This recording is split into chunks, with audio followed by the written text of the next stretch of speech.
I have this problem. I'm in a culture of contractors and projects and yearly budgets. Oh, wow. What do you think about that? I think we've all been in that culture or misculture or whatever you want to call it. Well, I have over this time. theory that culture currently is ruling the world with regard to software development, and agility is far in the minority. That's my theory anyway. I have no metrics or anything to back it up. I would expect most people who have a culture that involves yearly budgets and projects, not products, and having staffs and staffs of contractors are set up with the PMO, project management office, organization, office, whatever. I would think most people are set up that way, right? Rather than being set up with the agile, distributed, fun products, not projects. That's tough to say. I don't know why. I think you're absolutely correct. There are very, very few that are thinking product. Most of them are thinking project because they grew up that way. I'm talking about individuals, right? Because the culture is basically a bunch of people at an organization with various practices and policies. And if you mix all of that up, that's basically what your culture is. So right now, the most prevalent model out there is still project-based, and they fund projects, which means they have to maximize the dollar, which means they're going to reach out to offshore teams because they are cheaper, pure and simple. So that is true. But the funny thing to me is now all the U.S. firms that outsource to India, as an example, now the Indian firms are getting U.S. talent to become employees of the Indian firms so they can deal with the business that's coming from. So there's a lot I want to talk about. So I guess let me say what I think my point is first. If you have any of these issues, but your company is going through any kind of motion to quote, go agile, is it true? Or is it just surface level, like they're just speaking a language and the language is just obscuring all of your culture of projects and contractors and yearly budgets? Because if you have no intention of changing from yearly budgets, I mean, do you really have any intention of truly being agile, truly committing to the principles? Yeah, so first of all, I just wanted to say, we're not bashing contracting in general. We might be bashing the yearly budgets. I don't know yet. It remains to be seen. I think it's tricky because when companies are thinking about instituting agile practices, they start with the outside in, meaning let's bring in new practices, let's bring in new knowledge, get people trained, get consultants in to help us launch our agile practice. That is how that is typically done, right? So at least that's what I've seen. People don't look within and say, what are some of the things we can change? Now, if you fast forward a progressive organization that's really adopting agility, you're going to find that after they implement some simple practices, right? The agile principles, what you can actually practice every day, they start looking around and say, how else can we really sustain agility within the company? So when you start looking at that, they may say, the way we budget, perhaps, right? And that might change over time. That's the other thing. It's bad habits die by slow, right? I mean, so it's going to take time for people to think away from the old budget model that's annual, use it or lose it kind of thing, right? Yeah. So yeah, that's what I think. I don't know where I got this from. I'm not going to show it on camera either because I don't know where I got it from. But basically, it was a workshop that I think I was at this workshop. Maybe, I don't remember. But it basically is like how you change your culture. Well, first you try to figure out what the culture is that you want, and then you set we talked about in the last podcast, we talked about setting your expectation in UAT. Set your expectation of the UAT and then figure out how to measure toward the expectation rather than just making up a bunch of vanity metrics. Right. So that was figure out the culture you want and then figure out how to measure to get to what you want, promote what it is that you're trying to get to, make it visible what you're trying to get to. That's what I'm trying to say. And then go out and find people that already think like the culture you want and bring them in. So now you have people that already know how to do it, and hopefully they can train people that you have. And if they can't, you have some people that just are holdouts or resist. The tough one is you got to get rid of those people over time. Yep. Yeah. So it is a great topic. It's organizational culture is really the P's, I think. You know, it's the people, it's the processes, it's the policies. Yeah. You get those three right, and you have half a chance. It's no guarantee of success, but that is the bed in which you're sowing the seeds, right? And that will take root as long as you encourage that, right? And to your point, so any detractors, you need to get rid of those guys from this, right? Either they convert or they go out. And that's an active thing that the leadership must be doing. It doesn't just happen. Right? They've got to be on the lookout for that and say, these guys are old school, that they're obviously they give them a chance, but if they're not going to come over, then they need to go. Change the policies. Oh, we've always done it this way kind of thing. No, change it. Now we're thinking differently. And it's not even that the company is going agile. It has nothing to do with software development. It's just a progressive company. They've got to reduce their time to market and all of these things, but otherwise competitors will eat your lunch. So it's just a whole mindset thing from the beginning, and it's deliberate. It comes from the CEO. If you're lucky, you get a new one in who thinks this way, and typically when they come in, they bring a bunch of their people over. Yeah, of course. You hope that happens, because when that happens, now you've got the people part sorted. Now the processes will follow, because these people are in high enough positions where they can say, these old policies make no sense, we're going to change them, right? The way people are compensated, for instance, that's a policy, change it. So that's that. And then the third one is processes, the processes they put in place, right? After they put those processes that are more amenable to working in an agile way in place, now you're starting to formulate the new culture. So keep feeding that over time, but you're going in the right direction, then that culture will grow. People will gravitate to it from the outside, and also those that are on the inside that were converts to begin with, but they couldn't do anything. They were on their own.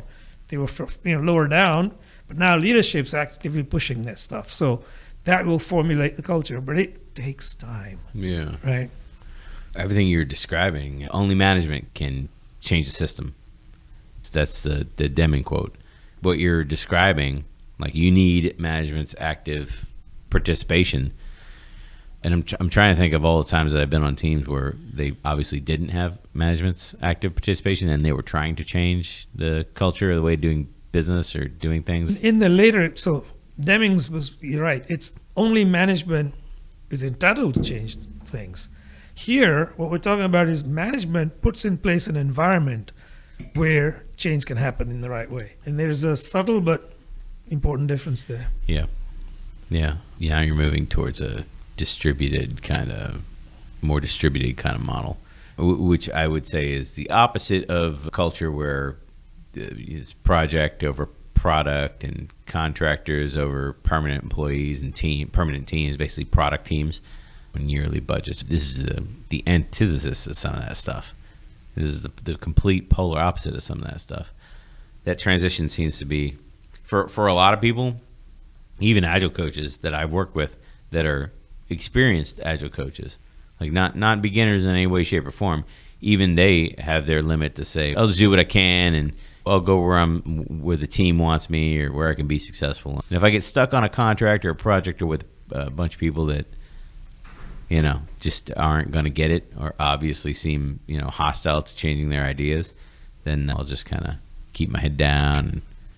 Everybody knows about this person. If you work for this person, you just gotta keep your head down and gotta just stay quiet and just say yes when they ask you to do stuff. And that's a cultural thing, man. Those are the people that are those kind of coaches are the ones that say we'll meet them where they are. Yes. Right. Yes. And unfortunately, they let them stay where they are, which is Well, that's why I gripe so much about meet them where they are, because I understand what it's supposed to be for. Right. It's just me being silly. But every time I've seen it utilized in practice, it's just an excuse to estimate in hours. When any sane person knows you shouldn't have your development team estimate in hours. we probably just triggered some developer out there who's like, you don't estimate in hours. How do I know how long it takes to get something done? I have no idea. That's right. You have no idea because you don't know the future. You have no idea. I mean, again, the pros and we probably could sit here and go through pros and cons, like culture of contractors versus all permanent employees. That's actually a good way to approach pros it. and cons of projects, projects rather than teams. Pros and cons of yearly budget. I can't even think of a yearly budget pro. Well, there's always a few, right? I mean, I'm trying to think of one. Well, your people only know that way, so yeah, that's going to be hard. That's true. The other thing is it's predictability. It's predictable. You know what you're fighting for. You get it, and now you know how much you have to spend. As long as you stay within that, you're good, right? Yeah. It's predictability. So it's what you're comfortable with. Yeah. That's the pro. What everybody knows. But is it a pro really though? Because that's what's stopping you from changing it. Because you're not open to a change. So it may not be a pro in the end. I mean, listen, man. Not everybody is trailblazers.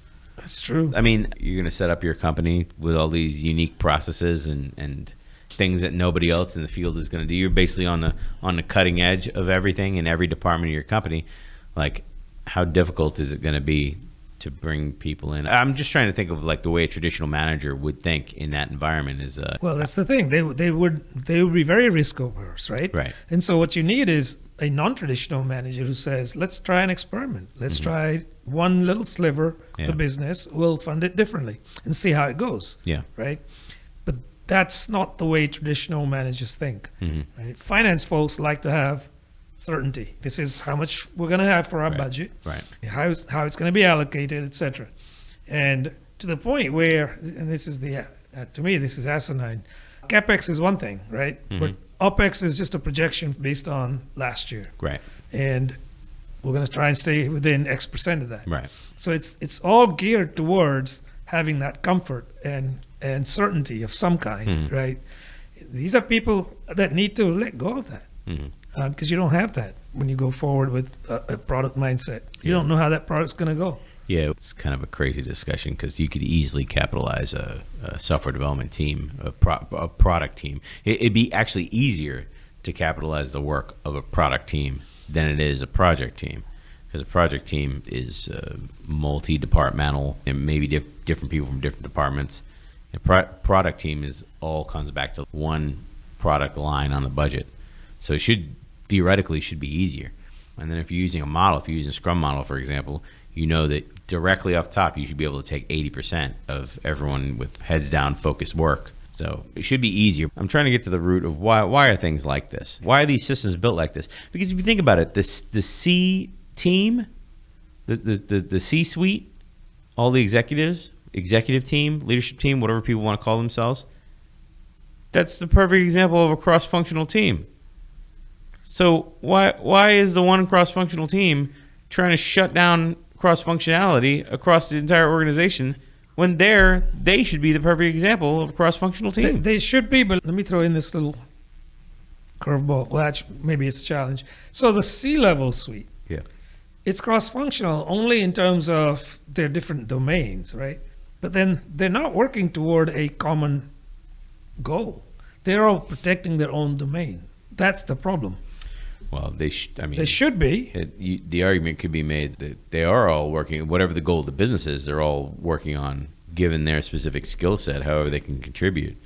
But I could easily see that they're different little fiefdoms. Yes, vested interests little islands that don't communicate out to anybody else. You know what I mean, except through email and TPS reports. But this is why we have things called special projects. Yeah. Right? So you want to do something, there isn't a team for that because these are the silos that we have. Right. We don't have any extra. So what are we going to do? Put a team together and call it special projects team, right? They'll feel good, and then they get funded, and that's how we do things. So there's very little collaboration when it comes to this. To your point, fiefdoms. I think that's a good word for it, right? They've got to get that mindset changed completely. And then one executive's department has to fund the budget for whatever project that they're trying to do. So if it's like, I want to build a new piece of software, I give money to the CTO, and then his budget, basically his department grows by X percentage or whatever, but it's not the CTO's product. Correct. It's the company's product. Because now you're going to look to him when one of these efficiency people comes in. It's like, ooh, you think you can save 10%, Mr. CTO, blah, blah, blah, off your budget? It's not the CTO's budget. Right. Does a company want to trim whatever programs? Well, so let's weave in the other angle of it. So who's going to be the person who blesses or rules out offshore teams to save money, right? So these vendors will come to the CTO and say, we can save you 30% or whatever it is. And of course he is interested. Is that in the greater good, right? Is it in the interest of the organization as a whole, or is it just that guy's budget? Yeah. That's the problem. But isn't the CEO the guy? Isn't he the guy to make sure that this stuff this siloing isn't happening? He should have a systems approach. He or she, should have a systems approach to make sure that this kind of exactly what you're describing, which is, we are looking at the CTO to reduce his or her budget because, wow, they're spending a lot on paper. Or, wow, that number looks really big. Right. But that's like, who cares? Who cares how big that number is? It should be the CTO pushing back to be like, who cares? Yeah, well, unfortunately, what I've seen is this. Most CTOs don't have that mindset. Right? They have the opposite mindset, which is that the silos. Because think about most people that are in that position right now. I know there are exceptions, so I'm not going to generalize. Especially in IT, you have CTOs that are pretty young, but in the industry as a whole, that's not true. Yeah. So CTOs have grafted all their lives, right, and worked their way up the ladder, practicing what? That siloism. Yeah. So then some of them go to business school, where they're taught in silos again. You take these classes, you take finance, you take HR, and that's the mentality that is bred. And that's sad, but it's true. There are a select few that don't think this way. They probably never even went to business school. So they will come out and say, we're going to build products as a company, not we're going to fund products from finance. We're going to build them through IT, right? These are just delivery mechanisms. Yeah. But that mentality is not prevalent out there. It's pretty rare. I would agree. It's not prevalent. I would take it a step further, but I'd rather not. Okay. No, because I don't think it would be helpful to anyone the way where I would take it. I've lobbied before. I've advocated my ideas before on this topic, but not inquired very successfully. I'll put it that way, because there's a fundamental difference in how developers think and how QA people think, testers, right? And I'm sure that there's other people lumped in with that. BAs probably, which is the developer is all about efficiency and the tester is all about effectiveness. Now you can there's a lot of gray area in there. I'm really oversimplifying it, but if I had to push one to one side and one to another, those are the buckets I would push them in. The developer is all about how quick can I get these fixes /code /features out. And that's not a bad thing. I say it like that. It sounds like a bad thing for the purposes of rambling on the internet, because what you really need is you need a mix of both. You need to be paying attention to the speed of your delivery, because otherwise you won't be able to iterate quickly enough if you're doing experiments and stuff like that. If you really do have that in a culture, not being able to deliver quickly is going to sabotage you. So there is an element of that that's required, but at the same time, the product guy, right, in that equation leans more with the QA and BA in that realm, right? Whereas on the other side, it's the developer and the project manager. Yeah, I think in true fashion, trying to make everybody kind of more T-shaped, you do need your developers to become more effective, and you do need your non-developers, in this example, the product folks, the BAs, right, etc., to think about efficiency, because if there's latency, if there's any kind of inertia built into the process, that needs to be removed to the best effort possible. That way, you're efficient. Those guys are already effective, right? As long as they're nailing all these things, the right product and so forth. So yeah, I think if both sides of it, if both sides learn what the others do, and everybody becomes adept at being effective and efficient, that's your best bet. I don't know how you do that though. Well, I'm pretty sure I know how you don't do that, which is rolling all of your technical resources, air quotes, IT. It's that IT is not a vogue term anymore, but back in the day, everybody was under IT. Right. Just throwing all these technical resources under IT and then assigning project managers to that IT bucket and just saying, when we need to do something technical, go to a project manager and have them spin up some people, and basically the project manager would have a list of standardized processes for delivery. They would have standards. Basically, every project manager across the organization, because I think that's one of the main aims of the PMO is to standardize delivery in an attempt to make it efficient, Right. in an attempt to speed it up. Yeah, and no two projects are the same, right? So Right. the PMI defines a project as an endeavor that has a beginning and an end and is unique. Mm-hmm. Well, that tells me it's not the same as the next project or the previous project. So yeah, you're absolutely right. I just want to touch on what you said earlier about PMOs being rolled in under IT. Where was IT rolled under all these decades, right? IT was primarily under finance. Yeah. So typically what used to happen is before CIOs became vogue and so forth, you reported in as the top dog under in IT to this finance person, which means you're now operating under that same mentality of a fixed budget that you have to use for projects and stuff like that. So it has historical roots. And it's going to take some effort to uproot that. I just thought about that when you were saying, where do the PMOs typically are nested under? Now, as far as PMOs and their focus on being efficient is concerned, if your organization is in a vertical niche where most of your projects are similar, then I can understand having these kinds of templates. But they should also come with a caveat. It's a template. Use it or not, or use it a little bit, because there's nothing wrong in having some standards, I'll use that term loosely, within the organization to have, making sure that every project has a communication plan, for instance, a risk plan, a management plan, and so on.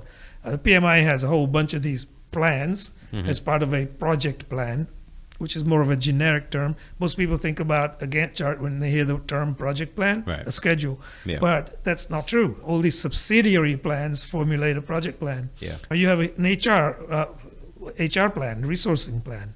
You have finance. You have a budget, right, for the project. You have quality management or quality assurance plan. You have risk management as a plan. So there's probably about 7 or 8 or so of these. Procurement. How do you go out and get things you need? Equipment, people, etc. Yeah.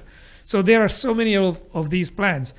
If you get to a point where the project manager is handed a folder where they have to go produce these plans for every project, no matter what, that is just ridiculous, right? I think what they should be doing is saying, have we done a project like this before? If we have, there's some guidance from that. Yeah. And then give them the freedom to do what they want. Yes, assuming that they don't just think everything is the same. Have we done a project like this before? Yeah, all software projects are the same. Oh, goodness, yeah. I mean, honestly, it's a cultural thing. Somebody sitting at the top of the PMO, I don't know, are they technical? Maybe, maybe not. It's kind of been all over the place in my experience. Sometimes they are, sometimes they're not. Oftentimes they are a project manager, a seasoned project manager who worked their way up the ladder. Right. Senior project manager, and now they get promoted to a PMO leader. Right. Yeah. So potentially they've never worked on a development team. That's right. And primarily their focus, in my experience, has always been around reporting. We need reports, we need presentation decks, and we need spreadsheets. It's a justification culture. Our projects are great. I can justify to you why. Look at all these statistics, right, about the project. Yeah, I kind of have a theory that because they try to see everything as a standardized, or they try to standardize it, try to sanitize the uniqueness out of every project, I don't know if they are capable of dealing with uniqueness.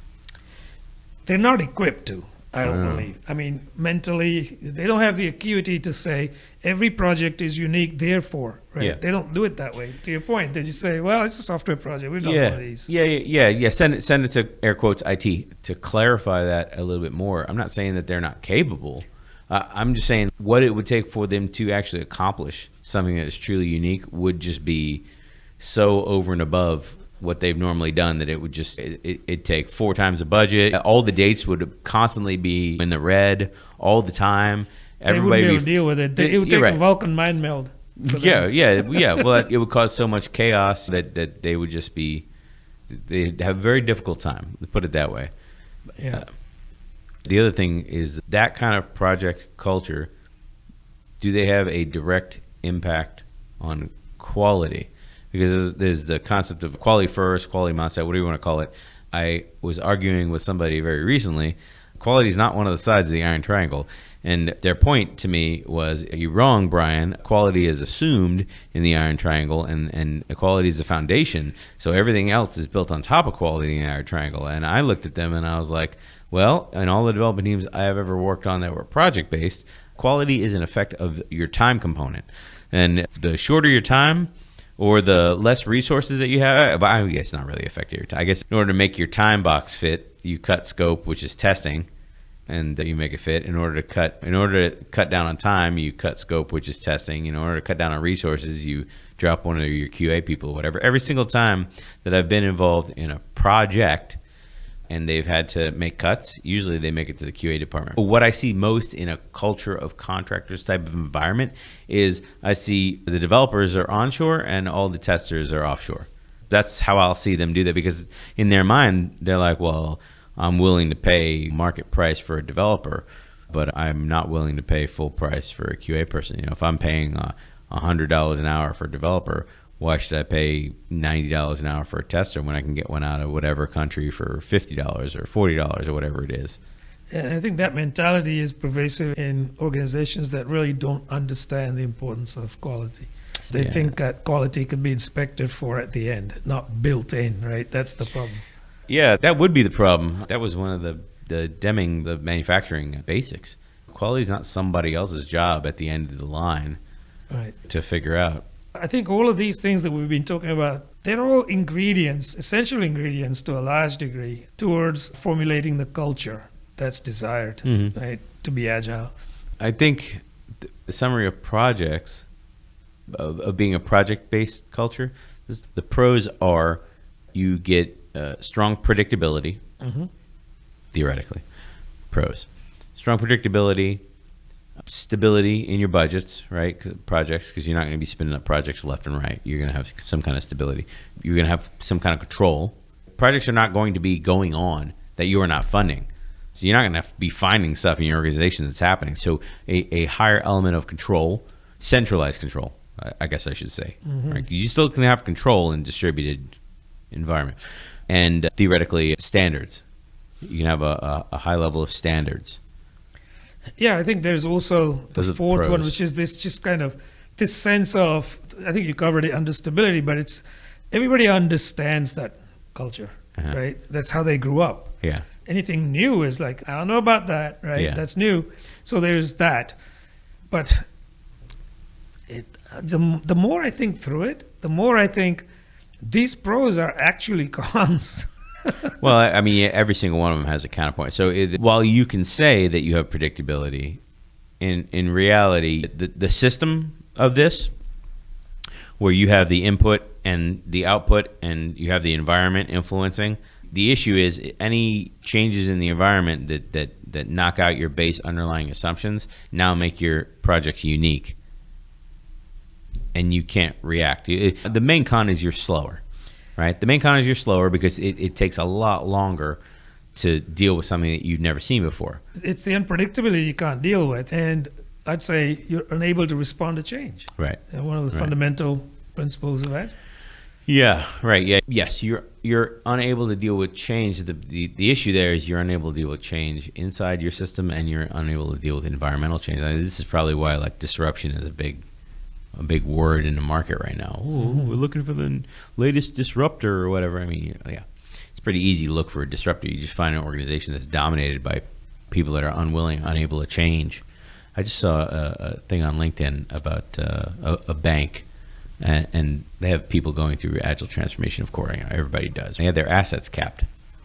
Basically, the government kept them from expanding.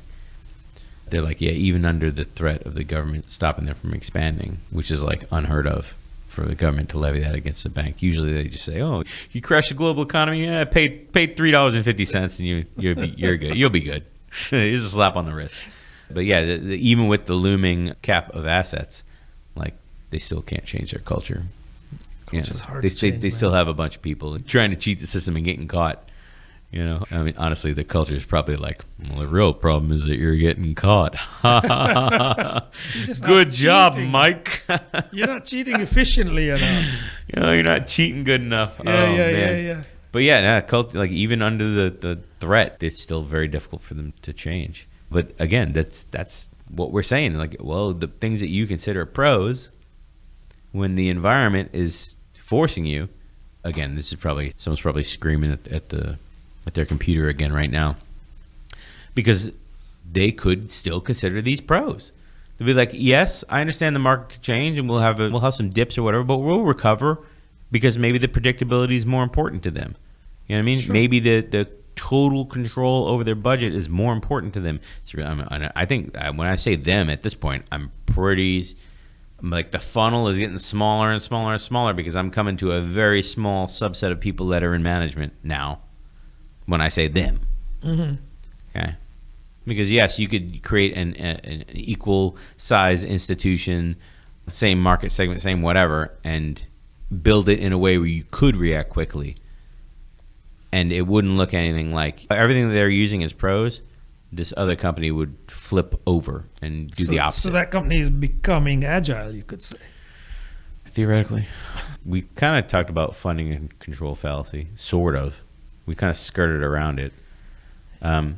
So you're funding projects, but there's what I think is a fallacy of control of, I know how much money is going into my projects.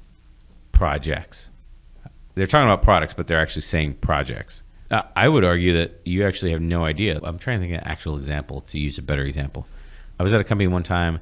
They wanted to add some enhancements for their customers. The enhancements were adding some new feature to their product. So in order to add the new feature, they had to modify their mobile application and they had to modify their desktop application, their web application, right? Which was just a SaaS product in actuality, because they're just powered by APIs, basically.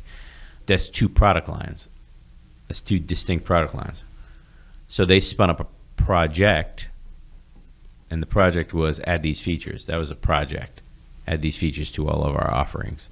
Rather than taking the roadmap item, all of our offerings should be able to X, Y, Z or whatever. We're adding it to the individual roadmaps, I guess, and then pushing it down to the product teams, so that the product teams could talk to each other and implement the same feature, basically. Copies, similar feature. They're not copies, right? Because it's different code. That was one of the things I did as a product manager. Was I brought everything back up to the roadmap level, and I basically banished the word project from their terminology, because I was like, we're not going to do projects anymore, because changes like this should be rolled out to product lines based on what the business wants and where the business wants to go. Yeah, and I don't have any hard data or any evidence to back it up. I should actually find some, but I suspect funding products in the way you described with the portfolio or at the roadmap level is probably going to be more economical than funding projects. I'm going to flip that on its head and say, how many projects are over budget, right? Across the board, how many projects run foul of that they don't get completed the way they should, the way they were planned, right, within the budget. Yeah. I suspect that's a big number. Oh, yeah. Right? I could have swore that number was like 80% or 70%, or it was a big number. It is a big number. So that the way it's been done for decades clearly isn't working so well, right? So let's try something different. Well, again, the fallacy of thinking that you have control over your budget. Again, we go back to the CTO example of, well, the CTO, we got to give him more budget because we need more features or whatever. The funny thing is, like, I'm advocating for something that actually would make the CTO more effective. If you could take all of the developers that the CTO has to air quotes pay for, or IT has to pay for, right? Because it could be an IT manager or something like that. If you take that off their budget, what does their budget become at that point? Because that's not the CTO's budget. The company has to fund the products. Because what's the company going to do? Not fund the products anymore? It's the cost of doing business at that point. Yeah, it's the cost of what it takes to keep doing business. Just like employing a sales team or whatever. You want to bring leads in? Well, I guess you need a sales team. What are you going to do? Not fund your sales team? Right. Okay, you're not going to bring leads in. I mean, it's pretty straightforward. If you're breaking down what it costs to fund a product and keep a product out there, like all of the web servers, the infrastructure costs, whatever data costs are associated, backups, redundancies, any kind of third-party services that are involved in keeping it, licensing, anything involved in keeping that product running, should all be rolled into that product's budget, and you'll have more specific buckets of budget rather than the CTO's budget looks like it's been growing a lot. Oh, your yearly reviews with the executives. Mr. CTO, your budget has grown. Oh my goodness, your budget's grown 12% over last year. Well, I don't know if we can give your employees any bonuses. You got to cut some costs. Maybe get rid of some of them QA people. Go overseas. Exactly. That's where I was going to go next. Cut some cost, right? Maybe outsource your stuff. Yeah. Because it's cheaper. Yeah, but Cheaper's better. You're not doing anything at that point. You have a flawed idea that you are in control of your department's budget at that point, where you go back to the well once a year to fill your bucket up. The company is making the decisions to change the products. Again, I'm sure somebody out there is saying, Brian, you're wrong. In my company, the CTO has product rolled under them, maybe, and then they are making the decision. Maybe the CTO is in a role where they're like chief product officer as well. I'd love to hear about that, so let us know in the comments. That is true. Also, we're going to take a break for a second, because if you like this video, where am I at? There I am. Because if you like this video, you should click the like button. You know why? Because we're a small channel, and every time you click like, it helps us out. Absolutely. But yeah, maybe in a small company, the product role is rolled under the CTO because maybe they don't know what to do with it, or maybe they just don't have that for headcount or whatever, and maybe it is controlled that way. But still, under the CTO, he or she, I did it again, should be able to break that down to say, my budget works out like this. The budgets that I have been exposed to break down like this. Here's a cost to run all my hardware, one bucket. Here's a cost for everything I'm paying for professional services or other contracting, whatever, in another bucket. Here's a cost for all my permanent employees, another bucket. Here's my cost for whatever incidentals, training, whatever else, one-time purchases, things like that are not equipment and that don't go in the contract bucket. And they break out like that, and then some of those categories can be capitalized. Some of those are OpEx, some of those are CapEx. I don't know if the CTO owns equipment or not. Arguable, because you might have like operations might own equipment. I don't really know where it is, but most of the budgets that I see, even in Agile organizations, most of the budgets I see are arranged that way. Which is a shame, because the software they use to track people's time, etc., you put some more GL codes in there and go, this is the amount of time spent on this product. Right. Now you might be able to get some insights from that. Right. Just to see, just do a simple equation and say, is the juice worth the squeeze? Right. Is it worth investing in the way we're doing? If the end result's still desirable, now how can we still obtain that? By spending less money? And at that point, yes, offshoring comes into it, but that's a small sliver of it. You got to think through the bigger picture and say, are we going to get really the bang for our buck, or are we just going to get instant relief just for a little bit, and next year's budget's just around the corner? Let's say that you're in the role of CTO and you own a product, and you have some say in what gets implemented. So in that instance, what you should do is you should start building in metrics to your product to figure out user adoption of the features that you build, so that you can, whenever you put a feature out, whenever you develop a feature, you can be measuring, do my users use this feature, yes or no? Are the majority of my users adopting this feature, yes or no? And if they're not, then you should be directing your product people to steer away from putting any more money into that feature, so that you know that every dollar of your budget is actually being used, right? Like, I just blew a bunch of people's minds because, or not, because maybe some CTOs are like, oh, don't tell me how to. I know what my users need. I don't need no fancy metrics. Don't tell me what I'm a smart CTO. Look at me. When was the last time they actually sat shoulder to shoulder with a user and had a conversation with them. Dude, they don't need to. They're too smart. They're too They smart. got the big brain. They're a CTO. They got a bunch of coding languages up there. This is maybe why the average tenure of a CTO is just over 4 years. Is it really? Oh, yeah. I didn't know that. Oh, yeah. Just over 4 years. This may have something to do with it. Well, I mean, look, if you're being looked at in those big executive meetings, I kind of want to go down this road even more because I don't, but I kind of want to go down this road even more because I have to ask myself, like, you've been promoted to CTO, like, what prepared you to be in that cross-functional room with the chief executive and the chief finance and operations and maybe a chief marketing or resource or product or whatever the other C roles are out there? Right. What in your development career has prepared you to think at the C level?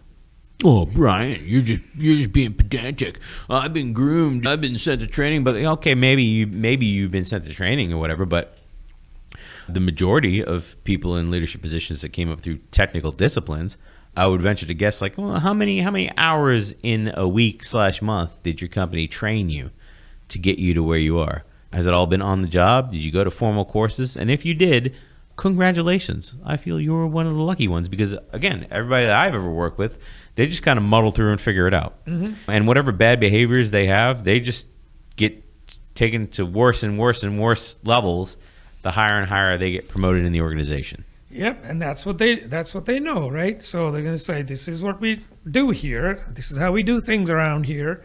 So what happens is that organizational culture now formulates like bad yogurt, basically. Right. You don't want it, but the underlying support system can't do anything else, right? You have to shake that up. Right. And that's the P for people. It starts with that. Mm-hmm. It's the people that will be able to shake it up, change the processes, change the policies. Mm-hmm. But anyway, 3 Ps.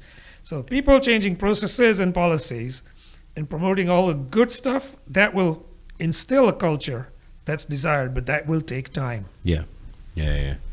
All right. The funny thing about the control fallacy through yearly funding like this or project-based funding like this is it will lead to, I want to reduce my budget because I am supporting so many projects, which are really products, right?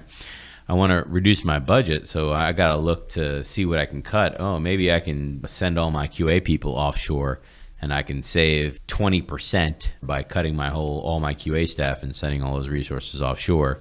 And now I'm spending 20% less.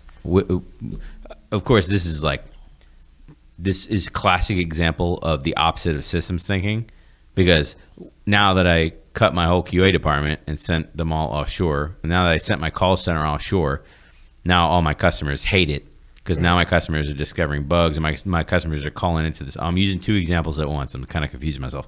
Now, I sent my call center offshore, and now all my customers, like, it's a real pain to get customer service. So now do I dial that back? Is it such an embarrassment to the department and such a problem to my customers and the revenue that I dial that back? Because basically your whole company is impacted by the decision of one of these little silos. Absolutely. You're right. Yeah, that's what we were saying earlier about this illusion, right, of efficiency. Right. Is I'm saving 20%. Well, like to your point, it's not systems thinking. You're thinking in a silo. Mm-hmm. But the other thing that happens is you're inherently diluting the quality of your product, whether you know it or not. I mean, just the communication challenges alone. Right. Yeah. Right. So it's not about the technical prowess of the people. It's about the inertia built into the process that's causing these issues. I mean, they could be fantastic QA people, but they're not communicating well with your developers that are on a different continent and different time zone. You certainly are building a cost of delay into the system. But again, I would challenge, like, if you're a project-based organization, you consider the cost of delay acceptable, or you don't measure it. It's hidden. And that is one of my topics. Is I think hiding things sometimes is desirable. Maybe it's one of those things that you're not supposed to say out loud. Make everything standardized, and the things that aren't standardized, just make those go away. Yeah, we can only go with the truth. Yeah. Yeah, exactly. Hiding the metrics that you don't like and only showing the ones that you do like, throwing out outliers so that everything kind of fits in that standard bucket. Like these are all the little games that get played at that level, you know. Right. Absolutely. Yeah, and then just focusing on your star metrics, you know, Right. the behavior I call peacocking, Yeah. just showing off. Yeah, we probably could beat up the fallacy of funding. Yeah, A lot you longer. know, yeah, I mean, we could, right? The PMO side of it, just thought of something else as well.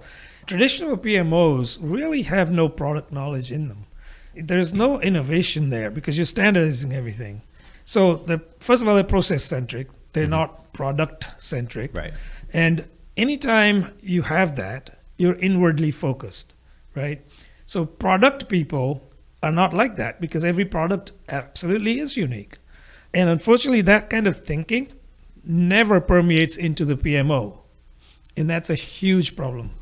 Yeah, yeah. In a project-based organization, the system kind of doesn't allow you to accomplish new things, and I would put growing your people underneath that bucket of accomplishing new things. So it seems to me the only way you have to grow your people is to either hire people who already have the skill set that you want and then assign them that work, or I don't know, set up some kind of training program where your people are always going to train. I don't know how you would bring new skills in to that organization. I think both of those are short term. I'll tell you why. So we bring new people in, but they're coming into this culture that is not going to sustain their innovation, right? Right, yeah. You're going to have to fall in line. It's not desired. Yeah, Exactly. Yeah, their So innovation is not desired. It's not.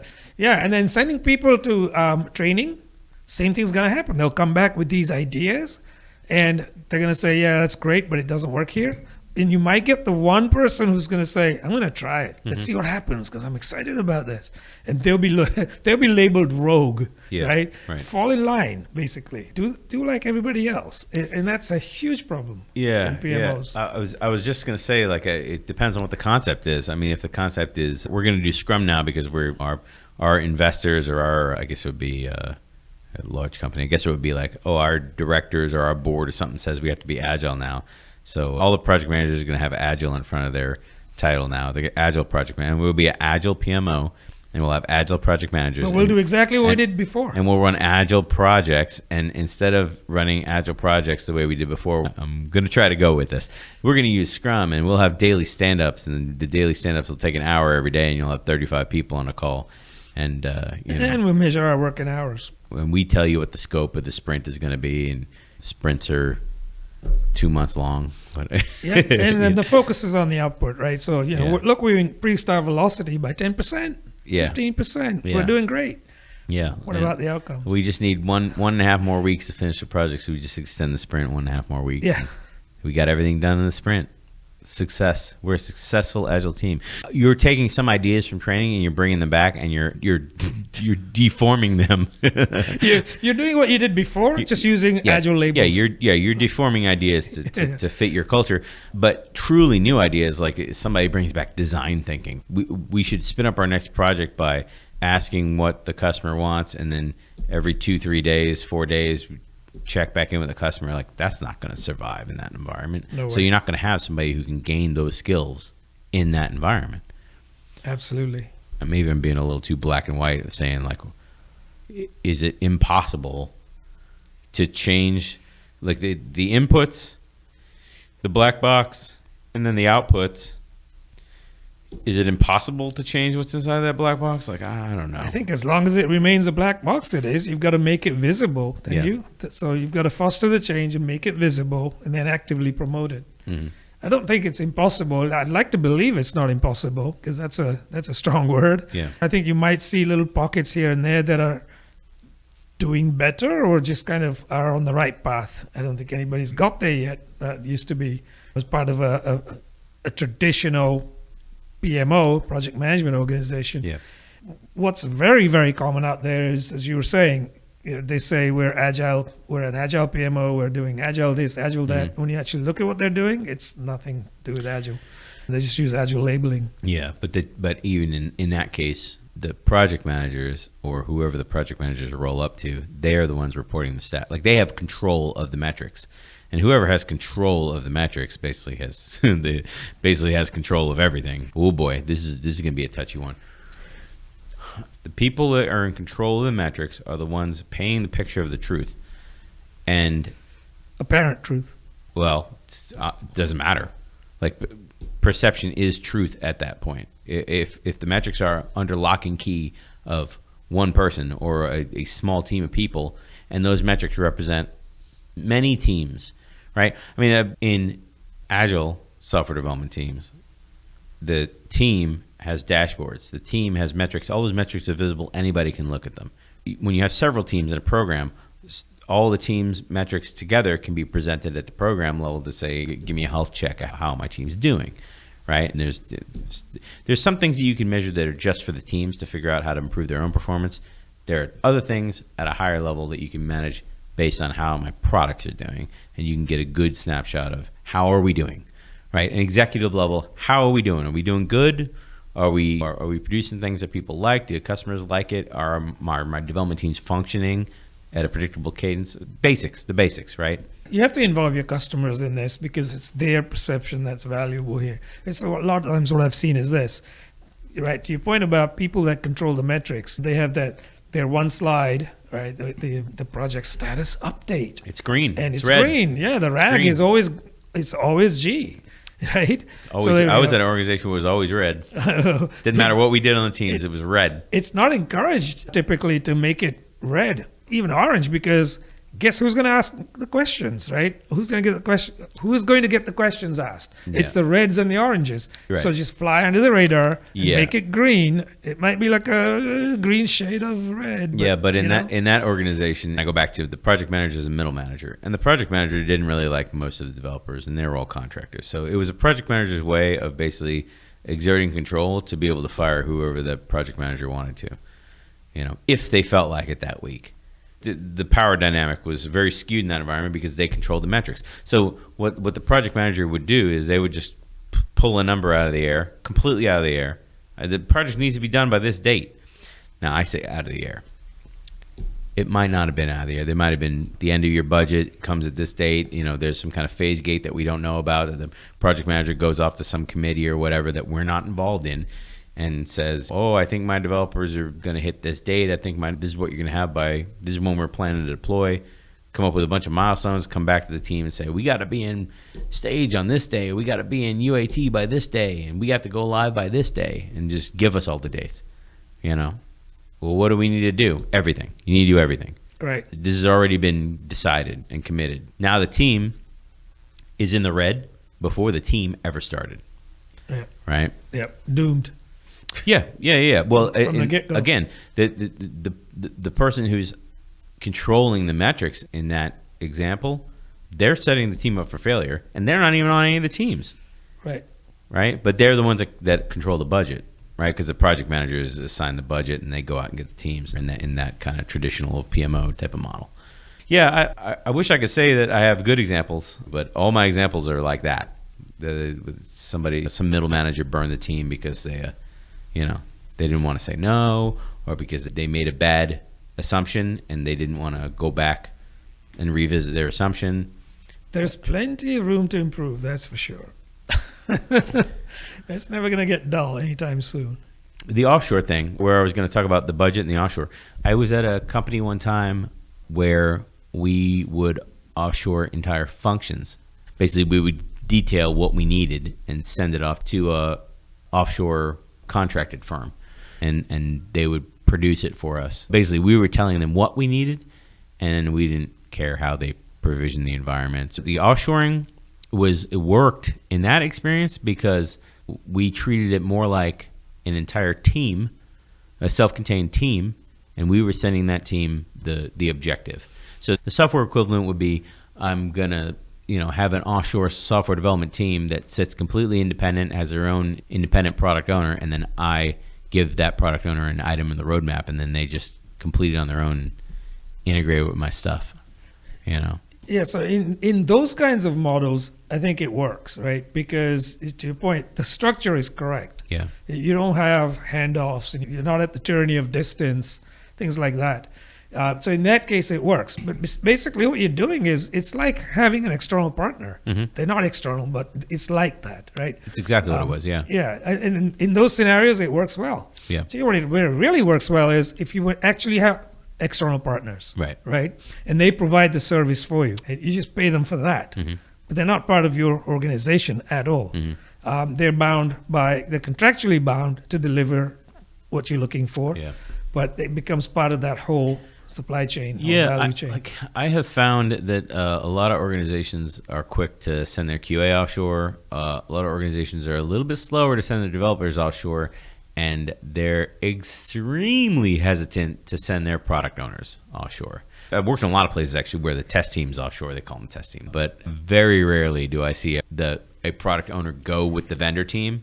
You know what I mean? I'd see that as a red flag, to be honest, because because if your product person is offshore, so let me just pull that back a little bit. It depends on where your market is. If your market is where your organization is and they're offshore, they're not connected to the market, and they need to be. I could see that. This is one that I probably am less invested in. I could probably argue both sides. I could see a vendor team. I'm just thinking of them as a vendor team right now. We'll call them let's call them a contractor team. Let's call them contractors. You could say consultants too, and it'd be the same thing basically. They're an entire team doing software development for you, and let's say they come with a product owner, scrum master, and developer/testers, right? And they're an entire self-contained unit, and they just plug straight into your current software development process. So you in-house have product owners and scrum masters and developers and teams basically, and they're all plugged into your hierarchy. And now you're saying, well, I want to accelerate the delivery of my roadmap items, but I don't have a lot of budget, so I can get an offshore team. This is where my example starts to break down, because offshore teams, you're not going to get them for half the cost.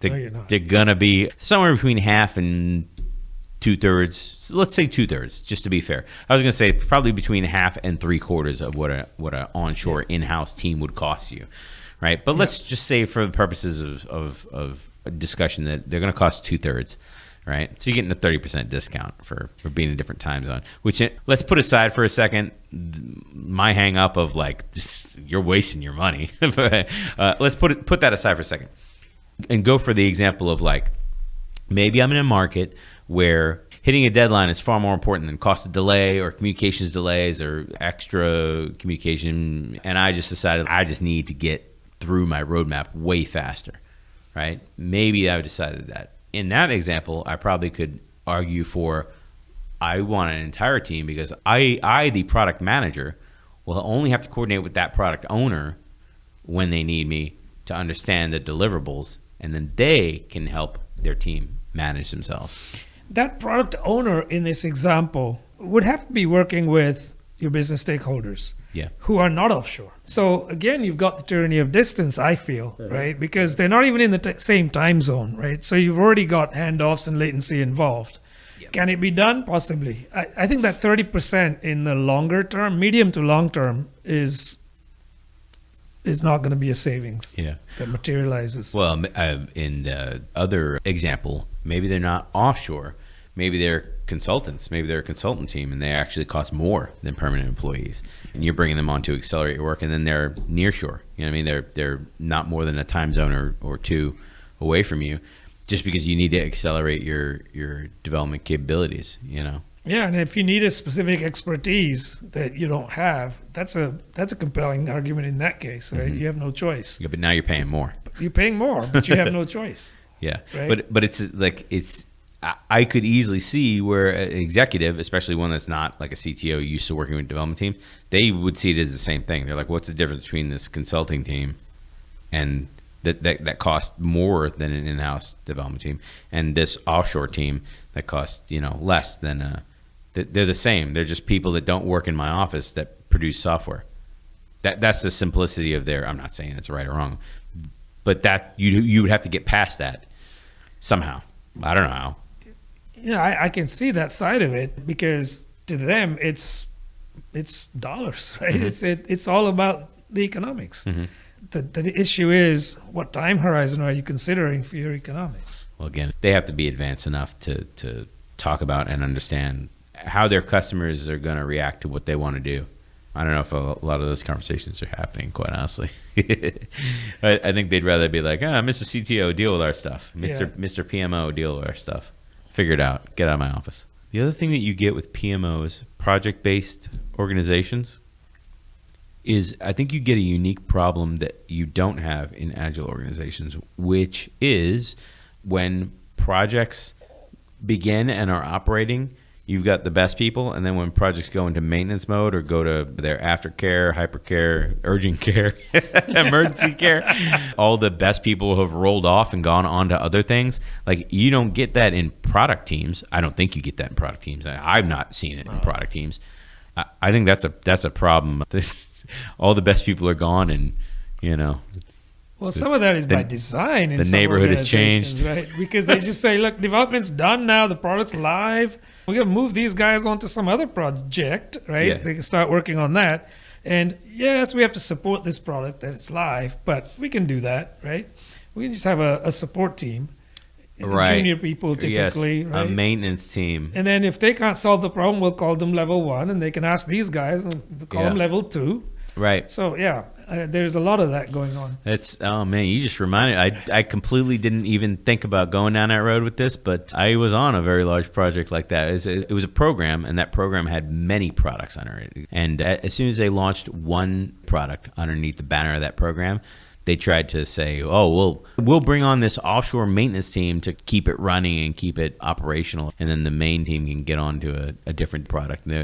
Their idea was that the amount of maintenance and bug fixes that will be needed will be so minor over the life of the product that we don't need a lot of feature teams. Right. Now, it did not work. It was I see you looking at me. It was it was a train wreck. It was a train wreck. They basically ended up using the maintenance team they wanted to use the maintenance team as a feature team. Right.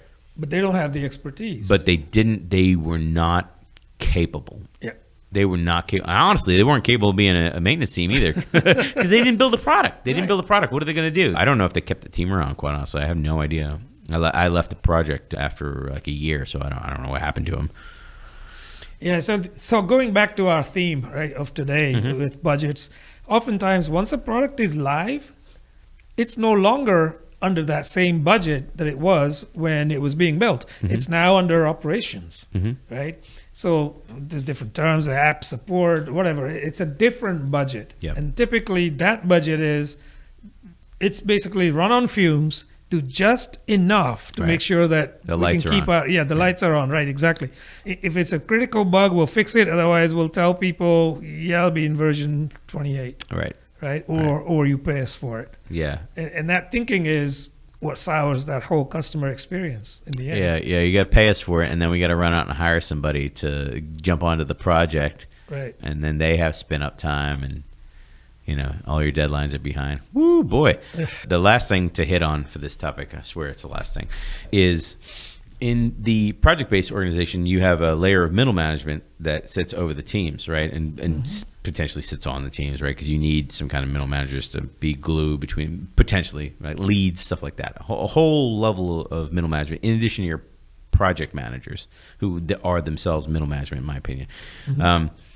And again, this is in the Deming research that we're going to talk about in a later episode. He talks about like a lot of good ideas, like they don't ever make it up to like executive management.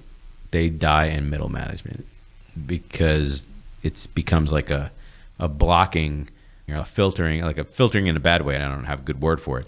Whereas in Agile teams, if you're in a distributed environment, the best ideas will propagate because people will look around at the successful things happening and then try to copy them or try to emulate them. And you do not get this when middle management has the ability to shut down all these ideas. So, this is something I learned in my deep dive on Visa, which also will be in whatever episode we have with the Deming research. We'll talk about Visa because Visa was the largest and most profitable financial company that didn't own any assets. They were a financial institution that didn't have any bank assets. They own no branches.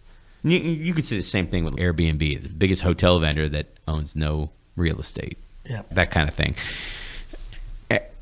But all those ideas that led them there, like that stuff would have been squashed by all the middle managers that would have had to go through in order to be successful. Absolutely. Yeah. Yeah, because the middle managers don't have that mentality of innovation being, not to use that word overly, but disruptive. It's fall in line. This is how we do things. Yeah.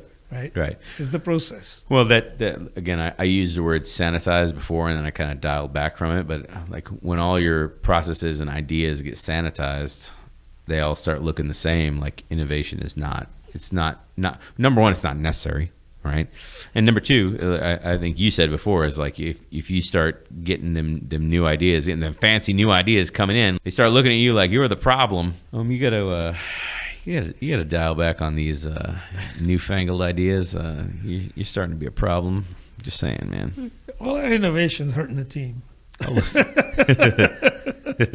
listen, we've had just about enough of your positive attitude and your innovative new ideas. That's what happens. You lose good people, basically. Yeah, well, they want to go try different things and go live their best life. The system has outputs. The system has inputs, and the system is influenced by the environment. Sure. So if the environment changes, what are you going to do? People are going to leave because they'll be like, oh, the environment is different now. There's better ways of doing this.